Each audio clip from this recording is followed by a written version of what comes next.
Uh-oh. Let me try not to mess you up. You all right?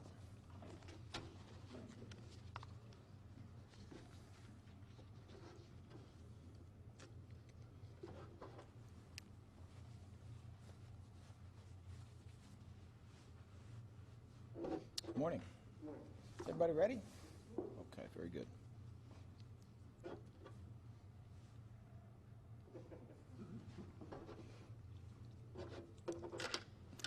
Thank you all for being here. This is the DAO's weekly community press conference. As usual, we have two main topics. One of them is an update on gun crimes, gun violence. The second is an especially interesting topic, in my view, having to do with new policies in the District Attorney's Office relating to probation and parole. These policies are closely connected, in my mind, to public safety, because we all live in a city where our probation and parole officers are overloaded with very high caseloads, and unnecessarily so, and in ways that make it more difficult for them to provide intensive supervision to the people most in need of supervision, including people who may present serious danger.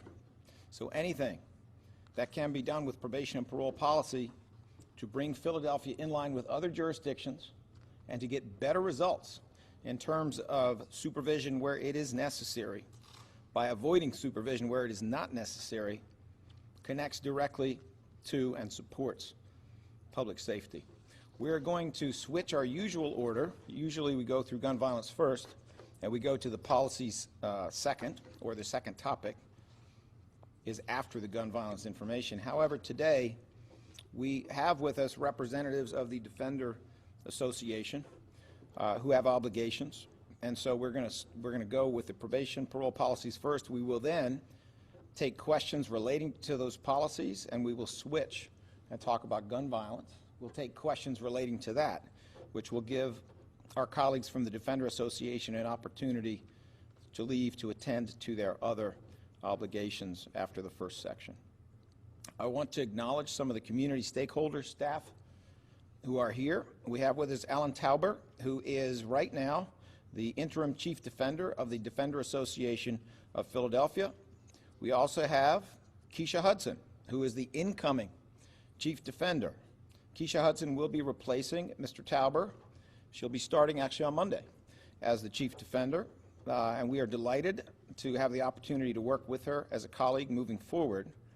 My understanding is that Mr. Tauber will be remaining at the Defender Association for a transitional period, possibly into January.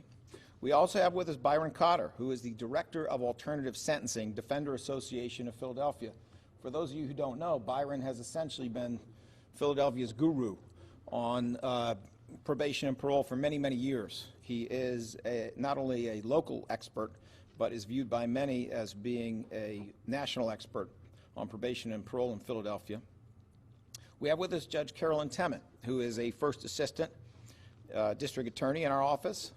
Sangeeta Prasad, who is a Stoneleigh fellow working in the DAO. She's been with us now for a couple of years, and she has, in many ways, been the mastermind behind these policies, getting advice and doing research, obtaining information, among others, from Vinnie Schiraldi of the Columbia Justice Lab, who is a national expert on probation and parole, best practices, and national trends. We also have with us Joanne Pescator. Joanne is an assistant chief of our homicide and non-fatal shooting unit. That, of course, means she is an attorney. The police department has its own homicide unit, which is full of detectives, and we work closely with them, but our homicide non-fatal shooting unit is a unit of attorneys, and Joanne Pescator is here to answer any of the questions that I anticipate you probably will have about some of the gun violence that occurred over the weekend. We have Reverend Myra Maxwell with us, who is the director of the DAO CARES program. CARES stands for Crisis Assistance Response and Engagement for Survivors. We have Miles Wilson, the CEO of Education Works and Power Corps of Philadelphia. We have Julia Helengas, the executive director of Power Corps of Philadelphia. Dominic Speech, the Reentry project manager for Power Corps Philadelphia. And we have Hiram Jay Adams, the Reentry Initiative's Program Manager for PowerCorps, Adrian McGill, Director of Reentry Services, also for PowerCorps. At this time, I want to address our first topic, and that topic is new policies relating to probation and parole in the Philadelphia DA's office. First of all, I need you to understand where we were on January the 1st of 2018 when this administration began. At that time, according to the Philadelphia County Departments of Probation and Parole, there were 40,000 Philadelphians currently on probation and parole. Contrast that with New York City at the time. All 5 boroughs, all 5, had 12,000. The rate of supervision on probation and parole in Philly compared to New York was 25 to 1. 25 to 1. Philadelphia at that time was the most over-supervised big city in the United States of America. This is a place where we have national parks and landmarks dedicated to freedom. And even though tourists come here to see that, when they walk down the street to get to those landmarks and get to those parks, approximately 1 out of every 9 African American males they passed was currently on probation and parole. 1 out of every 23 Philadelphians was currently on probation and parole. That's where we were. As a consequence of that, the Philadelphia DA's office has come up with 2 different waves of policy changes relating to probation and parole. I am happy to get into the details of those policies if there are questions about it, but I want to make sure we have plenty of time for these distinguished and very interesting speakers to say their piece. But let me say this. There has been progress. We have gone from county probation and parole claiming there are 40,000 people under their supervision to saying there are 28,000 people under their supervision at this time. And we have studied the effect of these policies. The bottom line is there has been no increase in recidivism as a consequence of these reductions. Consider the position of a probation officer or a parole officer. At the time we came into office in 2018, they had twice the recommended national limit for a caseload, twice as many people under their supervision as the max that is recommended nationally. And we're not there yet. We haven't gone from 40,000 down to 20,000, which would get them to the national limit. We're not there yet, but there has been progress, and it has been real progress. So we are proud of the fact that it turns out that reducing probation and parole for people who do not need it has not caused any kind of an increase in crime. And we are proud of the fact that we're putting probation and parole officers in the position to do what they do best, which is to focus on the people most in need of probation and parole. So why is it problematic to have so many people on probation and parole? We are going to hear more from on this from Sangeeta Prasad, who has been the mastermind, but I want you to consider, for example, just a little story, which is a real story, about what can happen for people who are on probation and parole, because the science makes it clear that the first 3 years of supervision on probation and parole are often beneficial, especially the first 2 years. They do good. They're a good idea in general. But once you get past 3 years, it's not just that they are ineffective. It's that they tend to put people back in jail who shouldn't go back to jail. They tend to make people fail. And so excessive probation and parole becomes an on-ramp back to mass incarceration.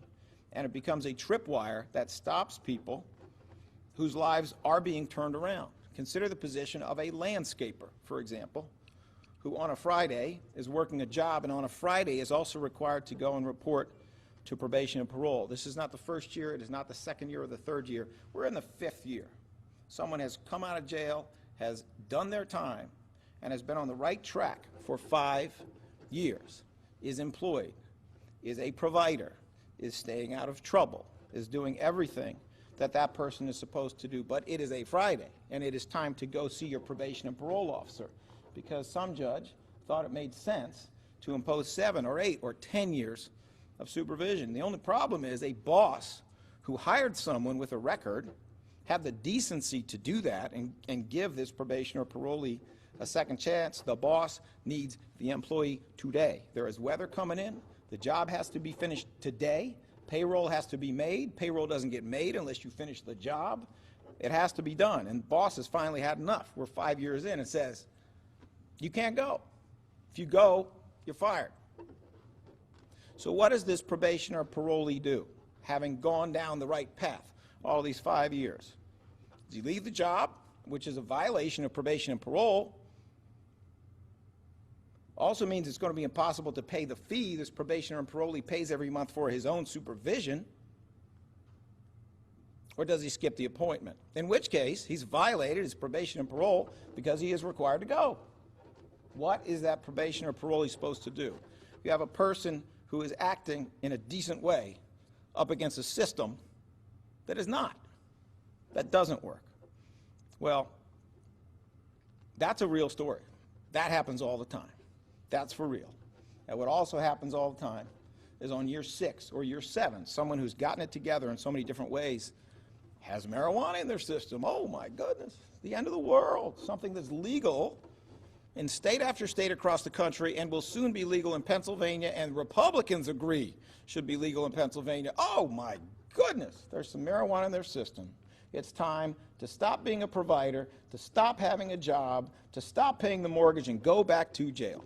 That is what happens when you are supervised for a decade or 2 decades because someone incorrectly thought it did no damage. It does damage.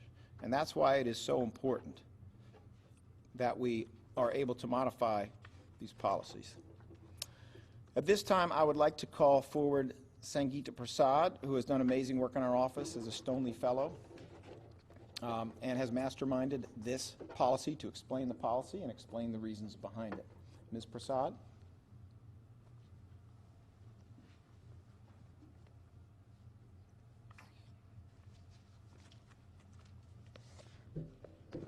Thank you, Larry. Good morning, everyone. I think it's still morning, yes. As Larry said, my name is Sangeeta Prasad. I'm a Stoneleigh Fellow. I've been housed at the District Attorney's Office. I've been working on probation parole reform in partnership with the Defender Association and the DA's office for a little over 3 years. As Larry said, I'm going to lay out a couple of the pieces of this third set of policies initiated by the District Attorney's Office of Philadelphia, and we're open to questions, of course, at the end when we finish up. So I do want to say before we get started, as Larry mentioned, we are behind the times. So 27 states have successfully enacted legislation, enacted standards, and have reduced probation populations, sometimes significantly, to the tune of 20 or 30% reductions, and still been able to reduce recidivism or keep it at the same place. So these policies are not meant to impact public safety, and they've been shown in many other jurisdictions that they will not negatively impact public safety. If anything, they may actually improve how safe we are in our communities. So one of the first things in the policies are incentives. The DAs will agree to shorter probation terms for people who are doing well. So generally speaking, for the vast majority of cases, if people have been doing fine for about half of their parole probation sentence, the DAs will agree to early termination of those probation parole sentences. We also have in the policies credit for programs that people complete. They may be completing programs while they're in jail. They may be completing programs when they're out on the streets. Again, DAs will consider and will calculate additional reductions in the sentence based on the programs they've completed.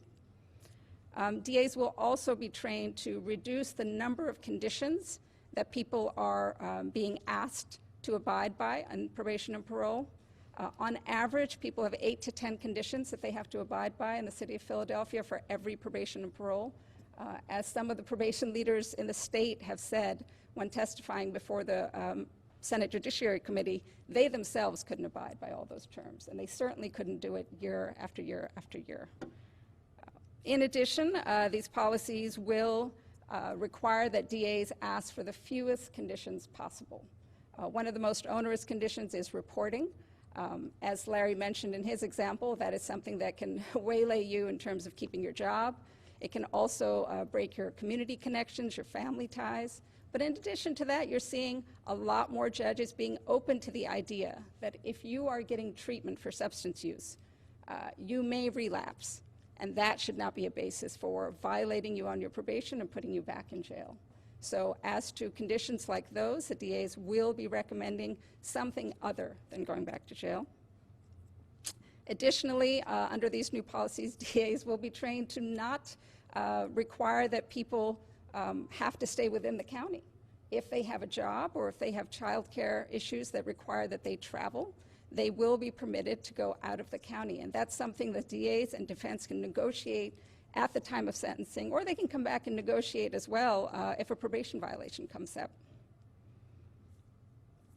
For tracking within the office, and this is something that several of us have been talking about for years now, everything that you do needs to be able to be shown to the world to not be harmful to the public. As Larry said, the prior set of probation policies have been studied, and in the short time they've been in effect, there has been a 10.5-month reduction in the average sentence that people serve. But during that reduction, there has not been an increase in rearrest rates. There's been no real difference in what happens with rearrest. So we know that that has been working, but in order to see that these policies will also work, we need to be able to track them, and the DA's office is agreeing to do that internally. Finally, if a person is arrested for a new crime, for something that looks like is going to be a violation of their probation because it's a new conviction, but in fact that matter gets dismissed, DAs will not pursue a violation of probation for the matter that was dismissed. So these are sort of the general tenets of the policies, and we'll be happy to take questions at the end. Thank you so much.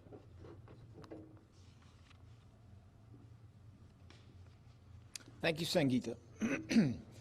We will take questions on these policies in a bit, but I want to let you know that the next 4 speakers, and I won't get up every time to introduce them, but the next 4 speakers have some pretty important stuff to say. The first is the incoming Chief Defender, Keisha Hudson, who will be introducing, I should have said 5 speakers, who will be introducing Byron Cotter, also from the Defender Association. We will then hear from Dominic Speech from Power Corps, Hiram J. Adams from Power Corps, and Miles Wilson, who is the CEO of Education Works and Power Corps of Philadelphia, in that order. Chief Defender, incoming Chief Defender Hudson. That's right. Incoming Chief Defender Hudson.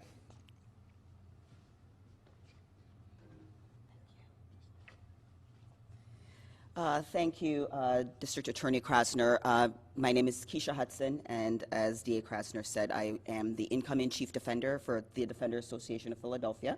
I will start on Monday, November 29th.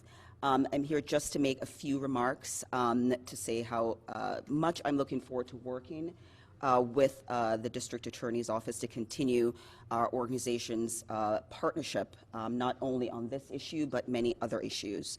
One of the important things that I think this policy gets to, and it really gets to the heart of mass incarceration and how do we impact mass incarceration. And the policy and the particulars of this policy will have that impact. And finally, Philadelphia will join a growing number of jurisdictions across the country where policies like this work. What I appreciated about Larry's remarks is the personal story behind everyone who's on probation, behind everyone who's doing well on probation, who's thriving, who's working, who's trying to get through a program, who's trying to get through school, who's trying to support a family. There's a story of who that person is. And a violation of probation disrupts that progress. And it not only impacts that person, but there are consequences for everyone in that person's family and for the larger community. So I'm thrilled that we are implementing this policy and will introduce Byron Cotter, the Director of Alternative Sentencing at the Defenders Association, who's been working tirelessly on this with Ms. Prasad for the past 3 years. Thank you.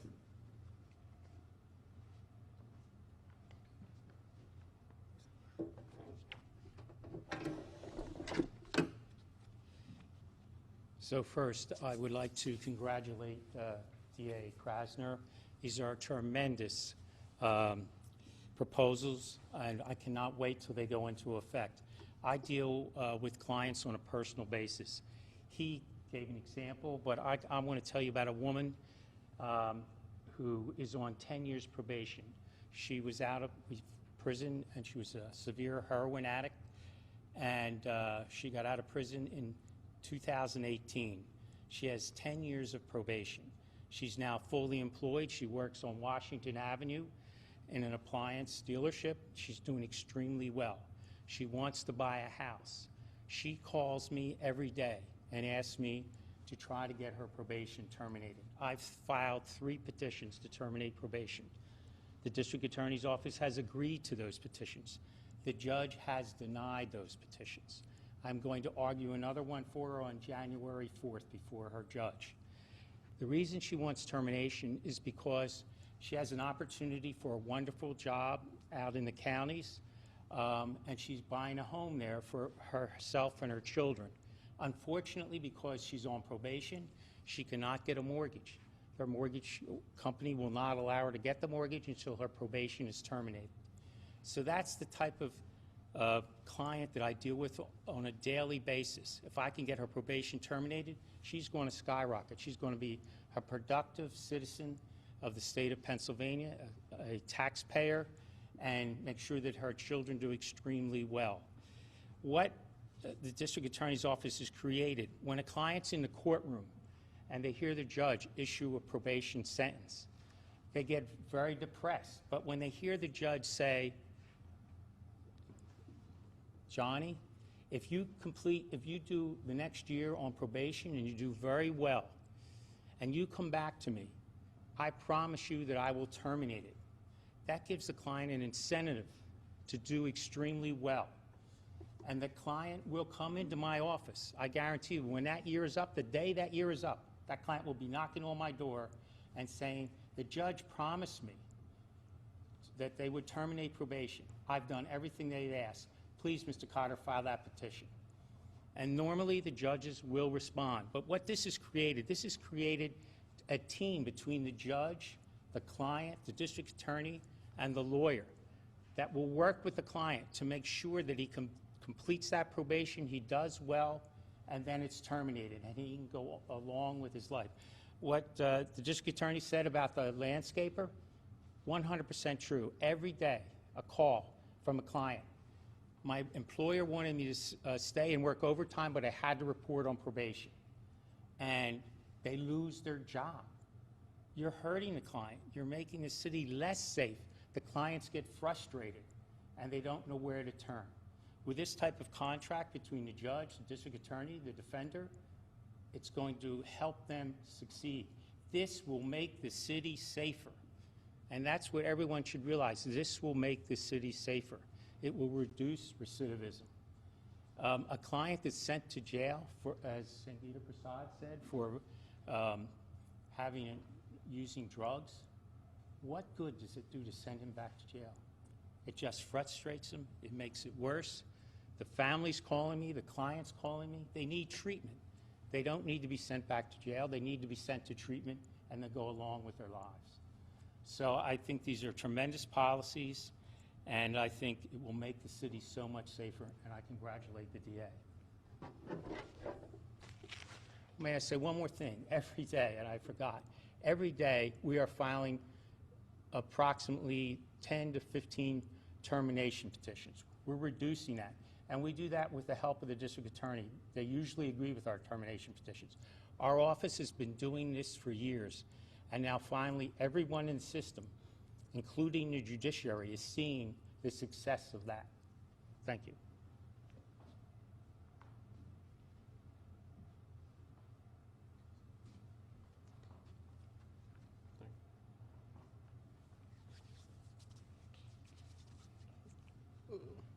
Good morning, everybody.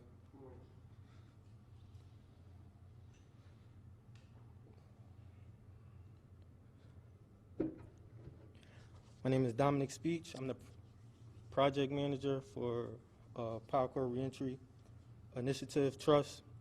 I lead urban agriculture projects throughout the city. Right now, what we're doing is providing our young folks from 18 to 30 with work readiness, and support with court and probation. I'm currently serving an 11-year probation sentence. 2016, I was sentenced to 11 years probation. I've been doing this work, community engagement and reentry ever since, and making impact with our young folks and helping them get off probation as well and getting them employment and things like that, and keeping them engaged and out of trouble. 11 years is a long time. I'm halfway through my sentence with no violations. To me, there's no reason I should be on somebody's caseload for probation. My thing that I look at the most is the travel restrictions. So doing the work that I do around the city, it's other opportunities that get presented to me to go to different cities and states, and for them to look at or model what we're doing over at Power Corps. And I might get overlooked because of my travel restrictions. Me asking for permission to leave the state has always been an issue, and sometimes somebody might not ask me because they know I have to reach out to a probation officer to get approval. I think 11 years is a long time for anyone, especially someone that serves half their time with no violations. So this is something that I always think about, and I speak on a lot with our young folks that come to Power Corps. But I think we really need to try our best to change that, so these policies that are trying to bring in place will help, especially with these long terms. So I want to thank the DOA, Larry, the Education Works, and Power Corps family. So, thank you.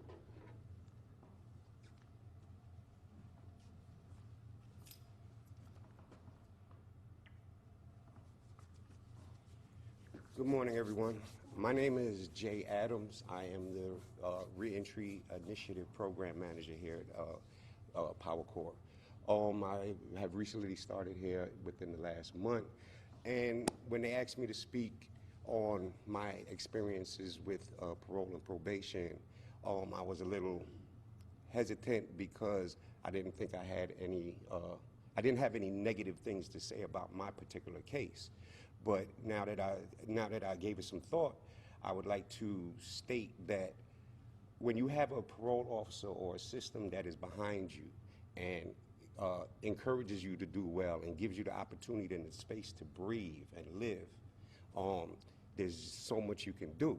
If it wasn't for my parole officer, Mr. Wilson, who afforded me the latitude to do the things that I said I was going to do and be the person I wanted to be, he gave me all the latitude that I needed.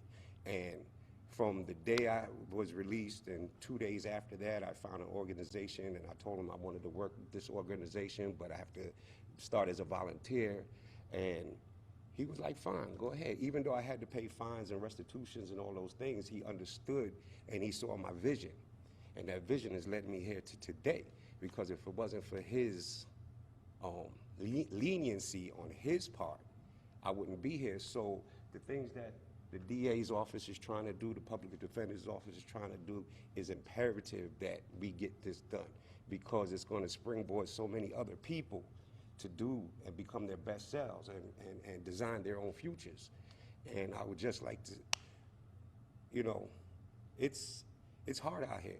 Because even though I knew I was doing good and I wasn't going to be straying and doing nothing illegal or anything like that, just the mere fact that you're on paper has a negative effect on your psyche and your mental ability to function on a daily basis. Like, I have to get permission to go see my kids in Delaware. You know, like I said, I wasn't out trying to do anything, but just the simple fact that I could get locked up for an association that I might have, or somebody saying, you know, my baby's mother could have said I did anything, and then I could get locked up just because of words. You know, words are power. And we have to change this system.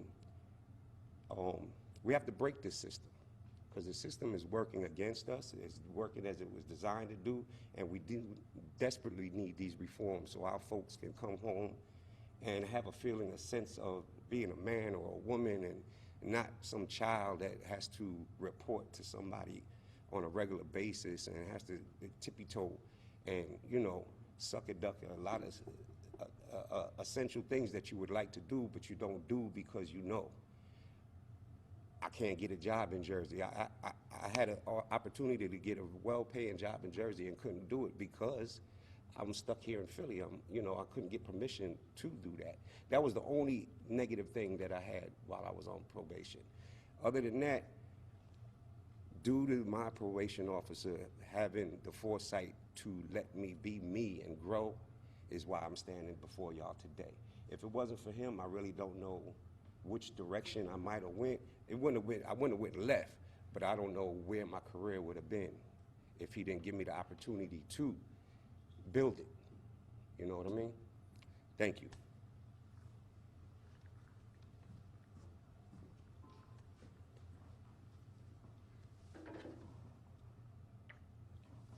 Good afternoon. My name is Miles Wilson. I am President and CEO of Education Works. Under the Education Works umbrella is PowerCore PHL. We're also the largest provider of out-of-school time services in the city of Philadelphia. I want to thank DA Krasner and my partners and colleagues behind me for this dialogue, for this exchange, and this presentation, and the opportunity to engage people in a really meaningful conversation. Education Works, we recognize that there are two different conversations going on. There's a policy conversation and a human conversation. It's about humanity. So even when good policy is written, what about its execution? And who's behind the policy?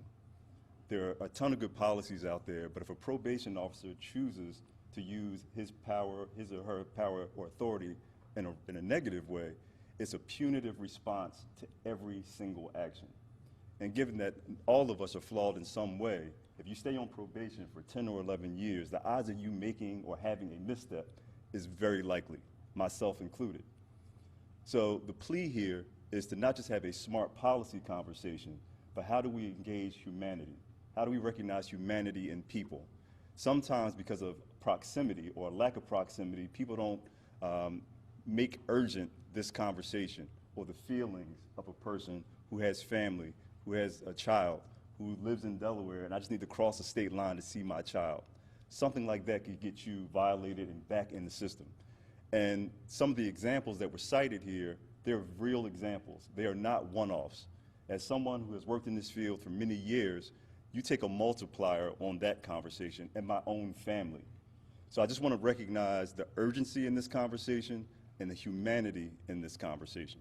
So it's incumbent upon all of us to exercise goodwill, even in poor policy. So we referenced a PO that had the ability to maybe take this conversation a different way, and they did not. They recognized the humanity in the person, gave grace, and they heard a vision and allowed that person to exercise that vision.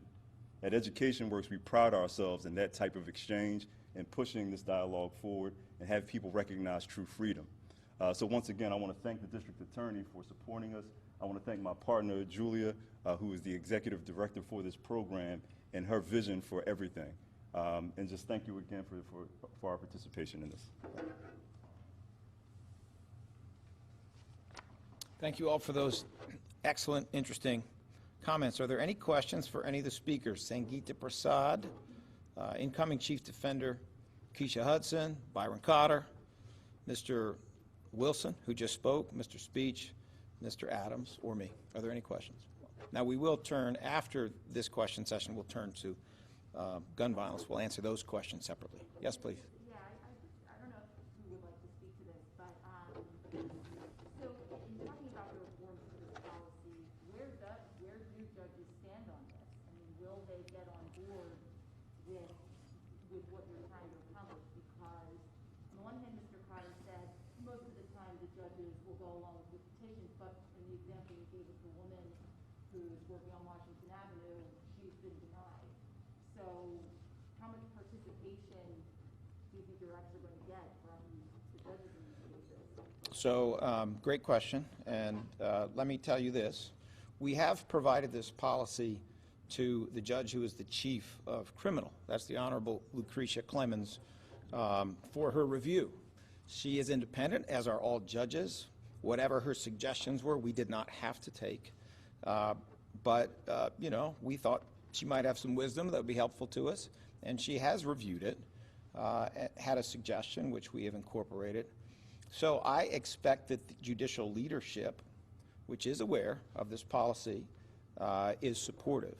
But we also respect the independence of the judiciary. Just as we look at every single case to try to do what we think is right, we know that judges are charged with looking at every single case they have to try to do what they think is right, just as every one of these policies is a presumption, meaning it's what we ordinarily do, but in a special case we will do something else.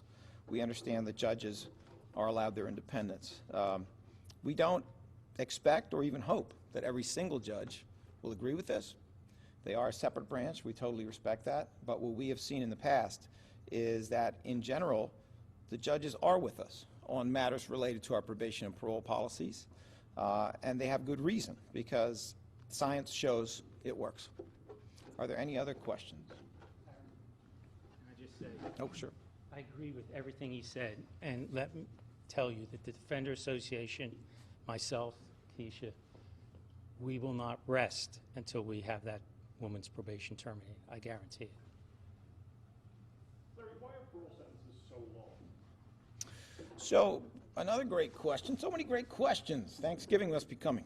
Why are they so long? Well, there's an aspect of Pennsylvania law, which is essentially that when you give a sentence of custody, that it must be at least X amount of time to 2X amount of time. It could also be X to 3X or X to 5X, but it must be at least X to 2X. So right off the bat, if someone gets a sentence of 11.5 to 23 months, which is a county sentence, right off the bat, assuming they get out at the minimum, which many people will, they're already going to have a period of supervision that's just as long as the time that they already did. And it has been the culture in Philadelphia County ever since I started practicing in 1987 that judges would routinely give a period of probation after that. So here's a pretty typical sentence that you might see in Philadelphia. You would see a sentence of 3 to 23 months, county sentence, plus 2 years probation. All right? So that is 24 months of supervision, plus 20 months on parole, and 3 months in custody. 3 months in custody, 44 months of supervision. That's a ratio of 15 times as much supervision as the time in custody. That has been the culture. So some of our earlier policies, our Wave 1 and our Wave 2, were directed at trying to shorten up some of that supervision, because it wasn't just on the shorter sentences. It was also on, on a sentence of 5 to 10. You might have a judge who would then give 15 years of supervision, and you're literally looking at 20 years of supervision. We kind of know what's going on after a few years. I mean, obviously every case is different, but we kind of know what's going on after a few years, whether things are functioning well or not. And if there is a new case, there's always the potential to get up at sentencing on the new case and say, hey, this person was on probation and parole before and it didn't work. Therefore, there should be a longer sentence, right? So a lot of these very long periods of time really just came from the false notion that supervision don't hurt. It doesn't actually hurt for the first 3 years. It does some good, especially in the first 2 years on average. But it does hurt after that, and every bit of science shows it, which is why so many states are switching to systems that limit the amount of time you can get for probation and parole violations, and also reduce the amount of supervision that can come from that. Are there any other questions? Were some of these policy shifts already sort of informally in place? Obviously your attorneys practice discretion on a case-by-case basis. So was some of this already happening? Yes, some of this has been happening for quite some time. During my entire career, there have been individual petitions for termination of probation and parole early, where circumstances arose. But understand what that really means. What it really means is that you have to have an attorney who's still interested, and if it's a private attorney, maybe an attorney who's still paid down the road, who will file a petition. You have to have a judge who feels like they're willing to do it, and you had to have a prosecutor's office that was somewhat supportive, because while some judges would go against what the prosecution wanted and would go with the defense, our administration has a different attitude, let me put it that way. Historically, other administrations, the Lynn Abraham administration, the Seth Williams administration, have been negative about this. They have often opposed it, and sometimes opposed it adamantly when it was not constructive. I will tell you what it looked like during some of those prior administrations as you came up on Thanksgiving. What would happen is, Aunt Jane in North Philly is under the weather, and so someone on probation and parole is told we can't go to Aunt Jane's house this year. We're all going across the bridge. We're going to go to, Aunt Mary's house in Camden. Well, we all know that connection to family is actually really positive and protective in terms of preventing further criminal activity. But here we are on the eve of Thanksgiving. Judges have lives. They've gone home. And that person is trying to get a hold of Byron or a private attorney to do some kind of emergency motion to be able to go across the bridge to go to Thanksgiving to be with family. And it's not going to happen. What is going to happen? That person is going to end up isolated over the holidays, disconnected from family. Who knows? The liquor store down the street. How are we going to celebrate Thanksgiving? And is that a good idea for someone who's on probation and parole? I mean, that's reality. This happens with funerals all the time. All the time. This happens with people who are on probation and parole who would do an excellent job, delivering washers, dryers, and refrigerators for Best Buy or something like that, but they have to drive a route that goes into Delaware and into Jersey and into Philly and into the suburbs. And so even though the employer wants to give them that job, they cannot get that job at all. Some of this is just common sense. I mean, anybody who has kids has a choice. You can either just keep smashing them in the face when they do something wrong, or you can also use incentives and positive outcomes for good behavior. I think most of us believe that only having one speed on that car, where everything is punishment when you do wrong and nothing is a reward when you do right, is simply an ineffective way to go about it. Are there any other questions on this topic? All right. There being no other questions, thank you very much. And at this point, I'm going to excuse our busy and hardworking defenders so we can switch topics. Thank you very much. All right. Copies of that policy are available. If any of you need it, please let us know, and we will provide it. Gun crime update. As you know, the data that we are discussing ordinarily goes through the prior Friday. So we're speaking of a period November the 13th of 21 through November the 19th of 21. Today, we are looking at a total number of homicides of 496. On this date last year was 436. That is a 14% increase over last year. I have unofficial information that the national average increase over last year is actually significantly higher than that, but none of that is good news. In fact, it's bad news. A few weeks ago, we were looking at an increase that was closer to 10%. And even though that was a tremendous improvement over an increase of about 36 or 38% a few months ago, to see this increase ticking back up is extremely disturbing. There were 10 homicides during that 7-day period and 25 non-fatal shootings. We have seen during the pandemic an average of about 1.5 homicides per day. That works out to 10.5 homicides a week, and it was 10 homicides last week. So it was an average, by which I mean a terrible week, because that is a terrible average. In terms of incidents, arrests, and cases opened, there were 229 gun or gun violence incidents during the week of the 13th through the 19th. Out of those 229 incidents, there were 85 arrests, and the DA's office, based upon the PPD's 85 arrests, opened 84 cases that were charged. I want to talk about some of these cases. Please be aware that we have with us Joanne Pescator, who is not only an assistant chief in homicide, but has really dedicated most of her career, most of her life to working on homicide cases, and has been an absolute pillar in our office in many different ways, including taking the phone call at a terrible hour about the latest killing. There are several shootings to discuss. The first one is a triple shooting homicide which occurred on Thursday, November the 18th at about 8 p.m. on the 6300 block of Castor Avenue in the 2nd Police District. This was a triple shooting homicide in which there was one death. Victim number one was an approximately 26-year-old black male, shot one time in the left side of the chest. He was transported to Jefferson Torresdale Hospital, where he was later pronounced. Victim number two was an approximately 31-year-old black male, shot once in the left foot, once in the back. He was transported to Jefferson Torresdale and placed in stable condition.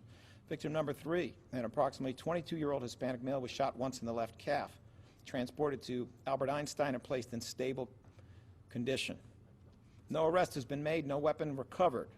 Anyone with information, please contact the PPD's homicide unit at 215-686-3334. Please be aware This was an incident involving 40 9mm fired cartridge casings, approximately 40 fired cartridge casings. And I say that because I've been beating the drum of forensics about as hard as I can beat it. It broke, and then I got another one, and now I'm going to keep beating that.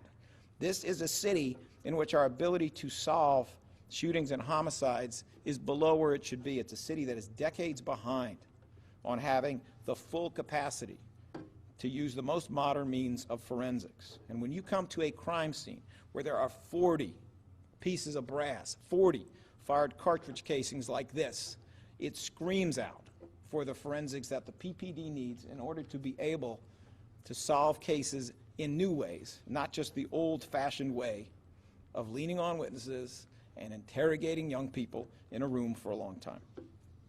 Next case, homicide on Friday, November 19th at about 3:00 p.m. on the 800 block of North Preston Street in the 16th Police District. This was a homicide.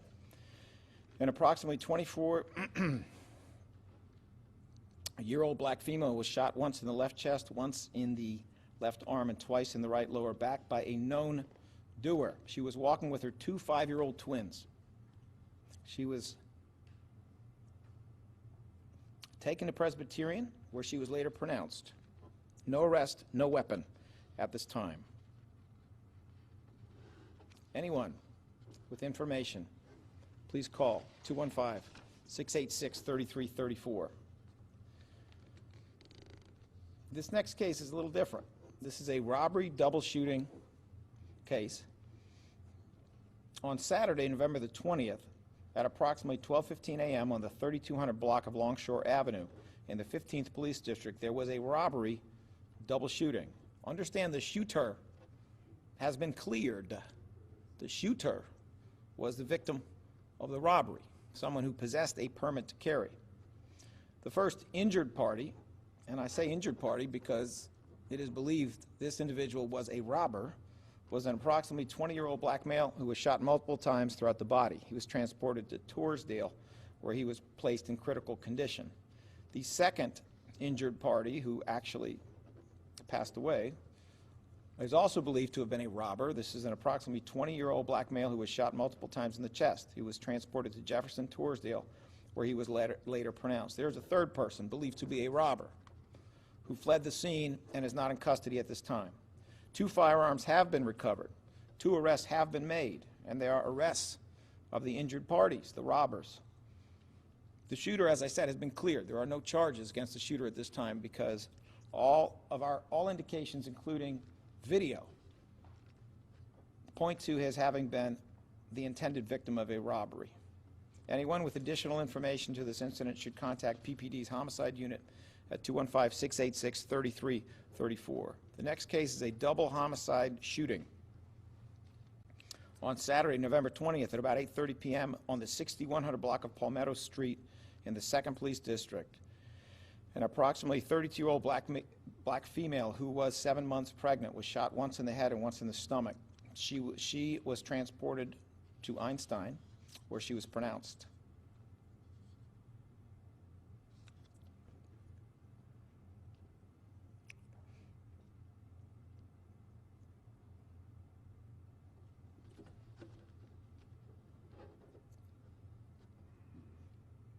Her child was pronounced too.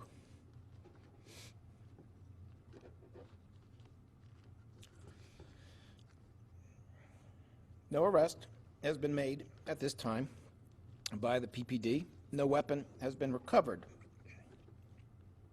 Anyone with information, please call 215-686-3334. This is a case with a $50,000 reward. Please be aware that homicide detectives have been working nonstop and doing an amazing job with this case. On Sunday, this is the next shooting. On Sunday, the 21st,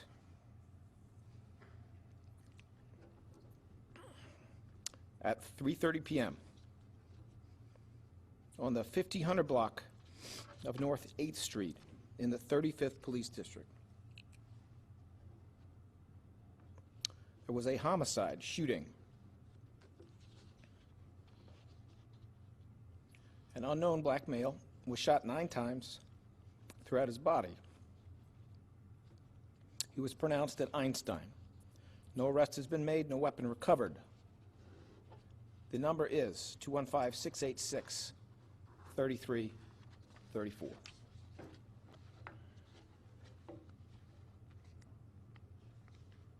Our CARES team has responded 10 times, responded to 10 families during the period November the 13th through the 19th, providing advocacy, crisis support, referral services as needed. Families and communities impacted by gun violence can contact our Victim Services CARES Unit for support at 215-686-8019.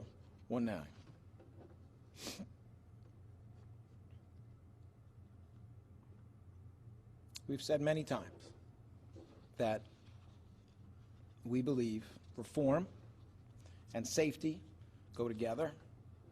We are here to talk about some terrible gun violence. We're also here to talk about restrictions on probation and parole.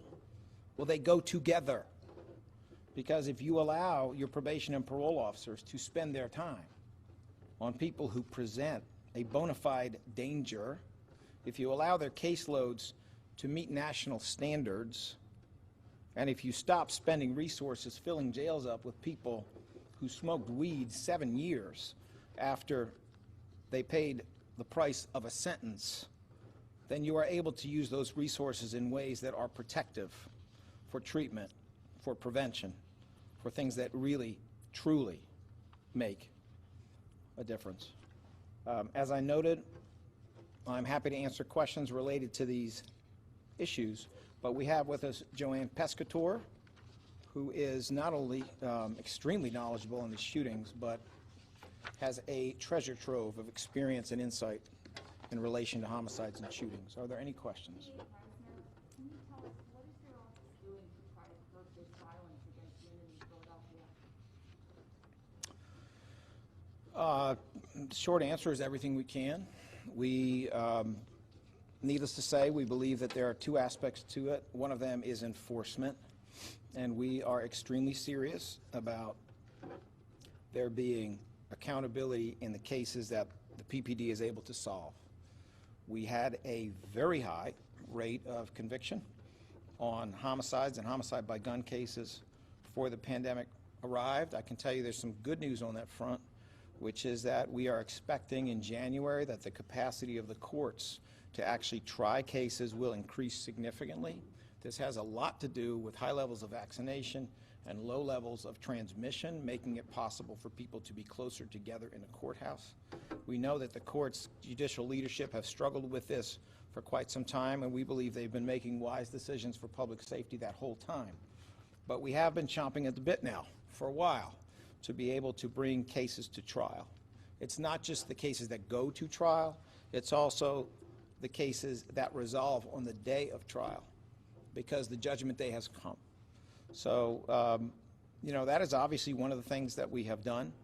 We have done our best to collaborate with the PPD on many different collaborations that we believe have value, and the PPD has value.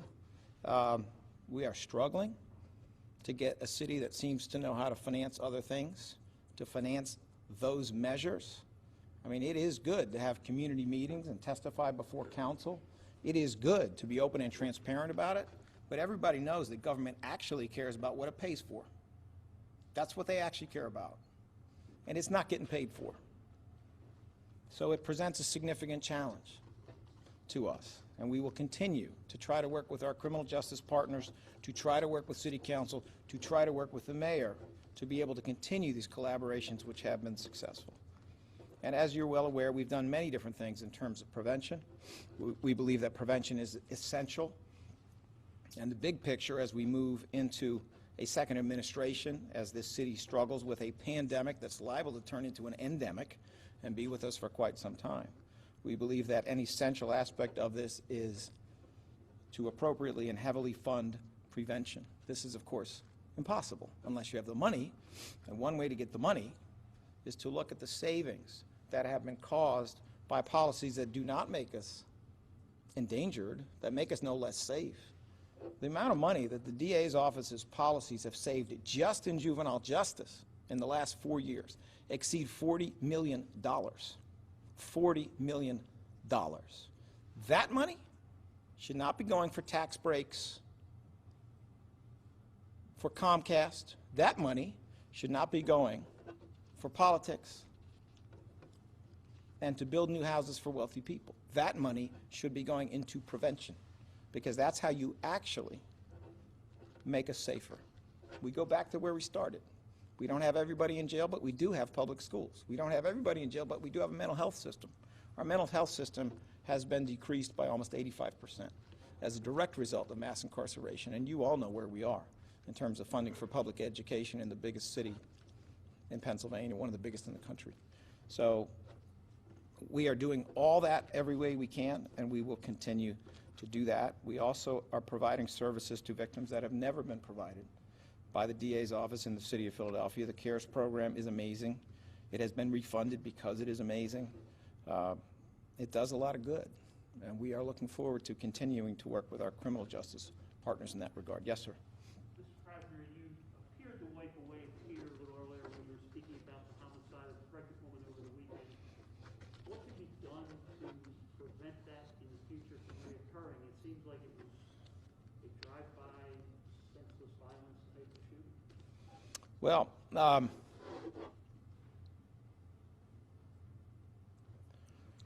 I know quite a bit about that shooting.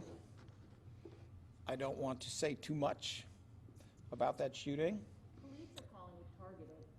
I will, I'm going to ask Ms. Pescator to come forward, because she knows exactly where the balance is between sharing as much information as we can and potentially harming an investigation. Ms. Pescator?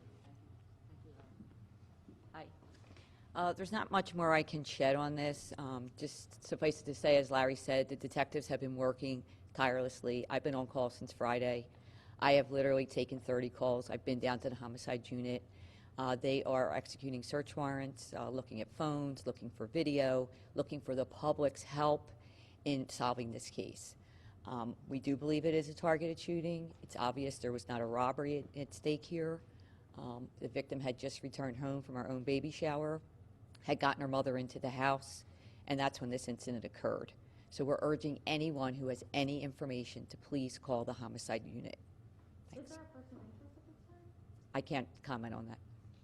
Do you know if this was domestic related as well as the Friday shooting involving another? I can tell you that the Friday shooting was absolutely domestic in nature, and I have approved charges in that case. The one from Saturday, I won't comment on that. Is there a suspect in that Friday shooting? There is, and I have approved charges for that person. Can you tell us who it is? I don't have his name right off the top of my head, but there are charges on him. Who is he? Is he a boyfriend? He was an ex-boyfriend of the victim. Had she had a restraining order against him? She was in the process of getting a stay-away order from him. Is there a suspect in the Longcrest shooting? The one on Palmetto Street? Yeah. Yes, So there is a suspect in the shooting on Saturday. there is. Is that person in custody or being questioned? I can't comment on that. When you think about two possibly domestic in nature killings over the weekend, I mean, the numbers, they look like they're way up over last year. I mean, what goes through your head as someone who investigates all this? Well, what goes through my head is that we're approaching Thanksgiving, and unfortunately, the holidays see even more domestic cases. So it's really sad. I did hear the statistics this morning on the news, how many women have been actually killed in Philadelphia this year. It's staggering. Can your office shed any light on that in terms of numbers? Do you know if the woman was followed home from that baby shower? I can't comment on that. Real quickly, you said you have a suspect in that case, but at the same time, you are looking for the public's help. Right. What kind of help do you need from the public? Is this person in hiding? Is this? Well, you need help all the time to make a case better. For evidence, we need evidence. I can't just arrest somebody. There has to be evidence that I can actually produce in court. So I can't approve charges until I have the evidence to do that. Have they recovered any surveillance? There was video recovered. Unfortunately, there were 3 streetlights that were out. Apparently, the neighborhood has been calling repeatedly to get those fixed. That was not done. It's an extremely dark scene, so that would not help in the investigation at all. So the video that has been obtained doesn't show much of anything? It does show things, but nothing that's helpful.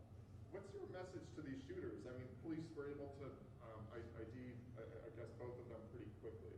What's your message to them? Well, there were witnesses. There were witnesses in the shooting on Friday.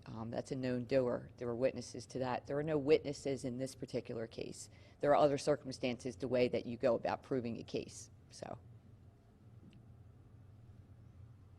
DA Krasner, the city is approaching 500 homicides. When you hear that figure, I mean, as the DA, what sort of goes through your head when you reflect on what this year has meant for the city? You know, obviously, it is extremely disturbing. It is extremely concerning. And even though we do need to view it in its context because we want to know the source of the problem so we can fix the problem, it's terrible. I mean, it's just a very, very, very difficult situation. We see a lot of other things happening in society that are some very disturbing, some less disturbing, that have some connection to the pandemic. You know, we look for larger patterns. We see certain things like the amazing number of guns that have been purchased in the Commonwealth of Pennsylvania over the last 22 years. I just got a number on that. I believe it's almost 15 million guns in the last 22 years. We have some sense of the different causes here. But we know this. We know that there have been some improvements that have occurred in particular period of times, and they are somewhat encouraging. There were some improvements around the time classrooms opened. We believe that the expansion of court capacity will result in some additional improvements because we really have had a system in which police could not function normally, probation and parole could not function normally, and the courts could not function normally for well over a year. It's something that I know I've never seen in 34 years, but I don't actually think has been seen in 100 years in Philadelphia. So the normalization of that, we do believe will have some positive effects. You know, and then we see some other things around the country. We see the glorification of Kyle Rittenhouse, the normalization of Kyle Rittenhouse. We see members of Congress who think it is okay on the one hand to do cartoons about killing a fellow member of Congress, and then they want to make Kyle Rittenhouse an intern. Or another one who's been accused of sexual assault of a minor, who wants to make Kyle Rittenhouse, who's barely past being a minor, an intern. We see this bizarre love of guns and violence and justification of things that should not be a part of our society. We got some bigger issues to deal with. And within our lane, with the resources that we are provided, we intend to try to do everything we possibly can to get the best outcomes we can. What's the number one thing you think is leading to this homicide rate? I think there's a very direct connection between the pandemic, but obviously we have to unpack that. To say the pandemic is not to say very much. I don't think there's any question when you look at the crime statistics that we've seen the response of other crimes to pandemic circumstances, commercial burglaries being a classic example. Commercial burglaries went through the roof in the early phase of the pandemic because businesses were closed. Residential burglaries went down because people were home. And then that started to shift and go back in the more expected direction when businesses reopened. So we know it's affecting some crimes. We are, it is not just my opinion, it is my opinion after talking to a lot of police, talking to criminologists, getting input from different sources, that the pandemic had many aspects. And some of those aspects have increased the level of gun violence, even while violent crime in general has gone down. Even while in some sort, in general, crime has not even gone up very much. It has increased it. I mean, just one factor. There was a massive gun buy that occurred at the beginning of the pandemic and was also occurring when there was unrest around the country surrounding the death of George Floyd. That happened. When you have a massive gun buy going on in a country where it seems like even the U.S. Supreme Court is lining up once again to be on the side of guns instead of people, it may have some impact. So, I think that there are a lot of things. We cannot point and blame police for having to police differently. It is what it is. It's the reality of a pandemic. We cannot blame the courts for shutting down and narrowing their capacity, at times being completely shut down, really, almost completely. We can't blame them. This is something that happened. But I don't think there's any question that that is what occurred. Just as there's no question that people making less than $40,000 got demolished economically by the pandemic, while we ended up with more billionaires over the course of the pandemic than we had at the beginning. So these are real, concussive, impactful factors in society that have a tremendous impact. And if we look at Philadelphia, what's happening in Philadelphia is similar to what is happening elsewhere. Among the 50 largest cities last year, the increase in gun violence was 42%. The increase in Philadelphia was 40%. So similar. The increase in Philly right now is 14%. I don't know what the national number is. I heard one report, the national number was another increase of 31%. I hope not. But whatever that national increase is, we do have to bear that in mind, not because it makes it okay. None of it's okay. But we have to bear it in mind, and we do have to come out of this pandemic with lessons. And one of the very, very clear lessons is when you shut down live classrooms and you shut down houses of faith, summer camps, job programs, all the things that do have a protective impact, organized sports, in and out of school. When you shut all of that down for the first time in a century, you see some really bad consequences. And the lesson, in my opinion, one of the very important lessons coming out of this pandemic is that we should have invested more in those things in the past, and we should invest more in those things now. All right, I think we're a little past an hour. I'll take one more question. This is back to the pregnant woman who was shot. We've heard other top brass in the city speak out on this. Obviously, there are murders every day, but this certainly had an impact on you. We saw it. If you can describe your emotions related to this case as it stands, and also I believe I heard you say you called it a double homicide. If your suspect is charged, will they be charged with two murders in this case, a woman and her unborn child? It seems to me very likely, given that the information I have is that this was a pregnancy at 7 months. However, I don't have all the information before us. We don't have a report yet from a medical examiner. I can tell you that whether it's charged or not, it will be a very important factor in how we consider proceeding with that. How does it make me feel? Sick. Thank you.